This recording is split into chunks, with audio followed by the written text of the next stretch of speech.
Alright, meron tayo ditong ADB Honda 160. Ayan o, 160. Bali, for CVT cleaning and change oil, saka gear oil. So ayan, niready ko na yung gamit ko, no? Ayan yung oil nya, saka yung gear oil. So siya lang ginagamit niya ngayon. So ayan yung CVT, bubuksan ko muna, no? Then detail cleaning po, sagot ko na po yung grasa at saka yung basahan. So langis, kung sakaling kailangan ng langis, no? Detail cleaning, pag sinabing detail cleaning, binubuksan ko yan, kinakalas ko lahat ng pyesa. So mamaya papakita ko, kakalasin ko lahat, and tingnan natin kung itsura. Tapos change oil saka gear oil. So bubuksan ko muna. Okay, so ayan. So bubuksan ko na, no? Rubber mallet bag ka, matigas ang kaha. Yun. So ayan, no? Okay. Yan na siya, no? Tanggal natin. Tapos dito, ang size nito ay 22. Size 22. Ayan. Size 22 mm. Okay? Dito naman po ay size 19. 19 mm. Ayan, okay? So 19 mm, okay? So mabilis lang, bubuksan ko kasi lilinisin natin yung CVT at papakita sa inyo yung paano ko ba binabaklas. Kasi ang kala ng iba, ano lang tayo, underbone lang. Mabilis ang bukas lang. So ito, tatandaan nyo lang kung saan yung parte para hindi kayo malilito, no? Yan. Palatandaan naman yan, hindi kayo mahihirapan.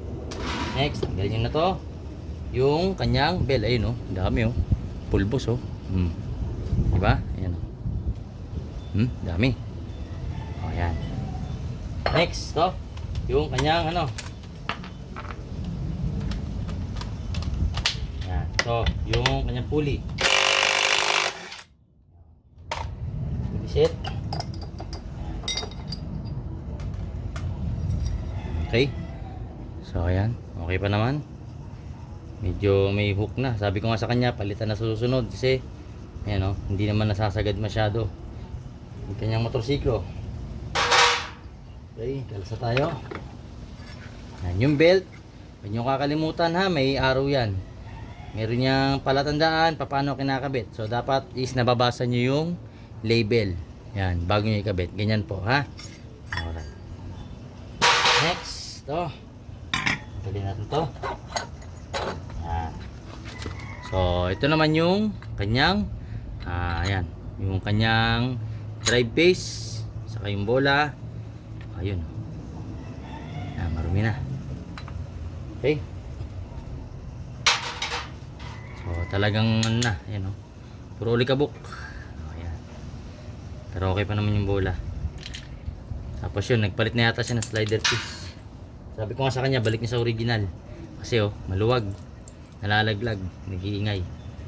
Okay, so ako rin naglinis ng magneto nito dati. Hindi ko lang na-vlog. So ngayon, pakita ko sa inyo paano ko nilinis yung kanyang CVT. Okay, so medyo bibilisan natin. Next natin yung torque drive. Okay, torque drive. So gamit po tayo ng ganito, yan. Size 39 saka 41. So maalin po dyan, 39 o 41 na ganito. So yung may extender, no? Yan. 39, 41. Ito, bali ginamit ko kasi sa washing machine, pero pwede ko naman tanggalin yan, no? Nagtanggal kasi ako sa washing machine. So ito yung ginagamit ko. Okay? So ito yung yan, nabaklas ko na. Yan yung torque drive, ito yung clutch, no? So ayan, tatandaan nyo po kung paano yung pwesto, ha. Ayan, oh.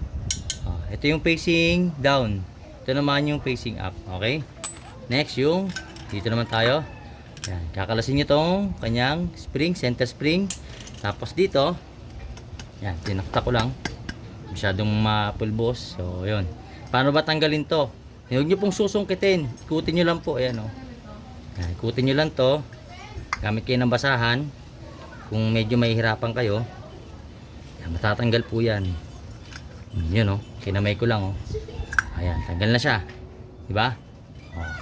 Tapos siya, lilinisin to. Tapos tanggalin natin tong kanyang mga lock ito. Angat nyo lang ng konti. Ito. Yan. Angat nyo lang ng konti. Yan, makudukot nyo na yan. So ito, nagpapa-CVT sa akin every 4,500, no? So yun. Yan. Tanggal na. Tapos, hugutin nyo na to. Yan. Okay na. So nakalas nyo na. Pwede nyo nang linisin ng maayos, di ba? Next, yung kanyang clutch, no? Ako po kasi binabaklas ko talaga pag naglilinis ako, hindi yung ganito lang, binabaklas ko po yan. So paano binabaklas? Gamit lang po kayo ng pliers or long nose, pero kung wala long nose pliers, pwede naman maling dyan. So ganun lang, oh. Yun, basta nag click, ayos na yan, matatanggal na po yun. Kabila, ganun din, diskarte lang, oh. Yun. Ha? Dahan-dahan lang. Tiyagaan lang yan. Hanggang sa makuha nyo yung tatlo. Yan. Kopya. Okay. So, yun. Tanggal na siya. Yan. Okay. Isa. So ito, tandaan nyo rin yung pwesto, no? Bali, yan yung sa baba, ito naman yung sa itaas. Okay, so similar lang kung paano nyo kinabit yung tornilyo o binaklas yung tornilyo. Meron naman yung kung saan yung makinis, saan yung matalas, di ba? O yung makintab, saka yung medyo dull, o yung medyo DULL, dull, yan. Tapos to, paano kakalasin? So simple lang, pukpukin nyo lang po. Yun, dito sa may diyan sa may butas na yan. Pwede nyo pukpukin diyan or pwede nyo sungkitin, dahan-dahan lang kasi baka tumabingi, no? Or kung yan, pwede yung ganyan, yung tornilyo, yan. Pukpok, di ba? Nakaalalay. Diskarte nyo na po yun.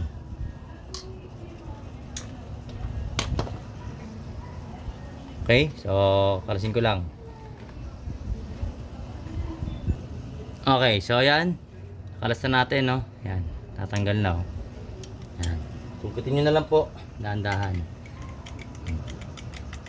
Yan. Yan na. So, yan. Tatanggal na natin yung kanyang, dito naman tayo sa spring, no? Ito rin, no? Yung makinis, ito. Yan, sa ilalim. Ito naman yung sa ibabaw. May marking naman, no? Hindi kayo mahirapang tignan. Yan tayo. Oh, pagka wala kayong pantanggal nito, yan yung ganitong klaseng pantanggal ng ng mga circlip, pwede yan, ha? Oh, gamitin niyo lang dito.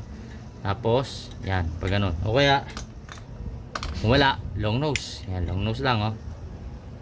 Grab niyo lang. Ayun, oh. Ba? Simple. Oh, isa pa. Ipat tayo. Yan, dito. Yun. Dito ulit. Yun na, so hindi tayo nahirapan. Kalasan natin yung spring. Sunod, pagkatapos kalasin yung spring, kalasin nyo po yung clutch, shoe. Shoe tawag dyan, shoe. Yan. Ano lang, medyo dry na, oh. Pinapairan ko lang po kasi ng langis lang or grasa. Lipstick lang, ganun lang ginagawa ko dyan. Yan. So yan. So nakita nyo, binabaklas ko lahat bago ko linisin, bago ko i-detail cleaning. Yan.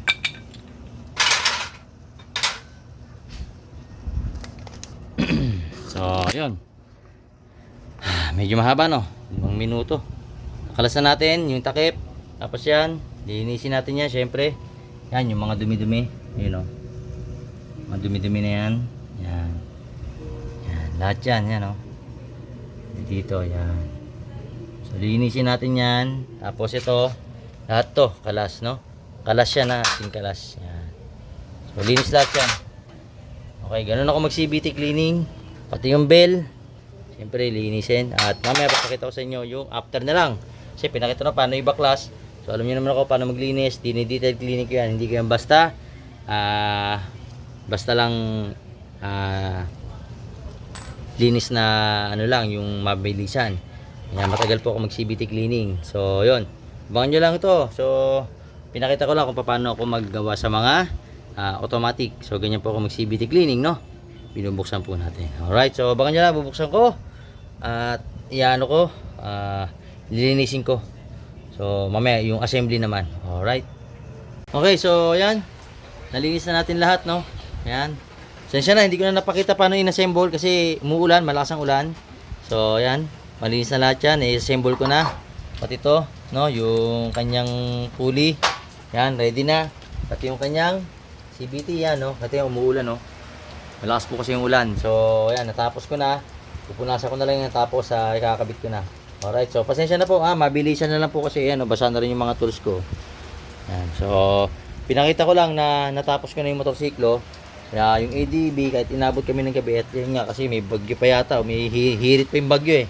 So, yan, tapos na. I-assemble ko na lang, pinakita ko lang, no? At sa mga gustong paggawa, PM nyo lang ako, JJ Humble Works. At sa mga nais mong paggawa, no? Search nyo lang yan, Google Map. Makikita nyo sa Facebook ko, TikTok, saka sa YouTube, and Facebook page. Alright, yun lang. To God be the glory, and maraming salamat.